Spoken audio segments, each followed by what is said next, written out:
Oh, pandang.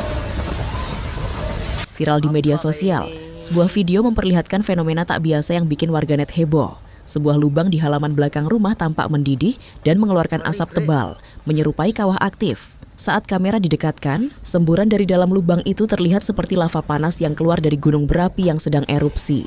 Video ini diunggah oleh akun X @mrtwipes_id, namun hingga kini belum diketahui secara pasti di mana lokasi dan kapan kejadian tersebut terjadi. Beragam reaksi pun bermunculan dari warganet.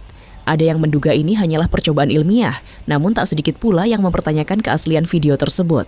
Bahkan, sejumlah netizen meminta pengunggah untuk mengungkap lokasi pasti, agar bisa segera ditindaklanjuti jika memang benar terjadi fenomena berbahaya.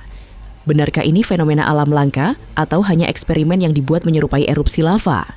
Yang jelas, video ini sukses membuat publik penasaran.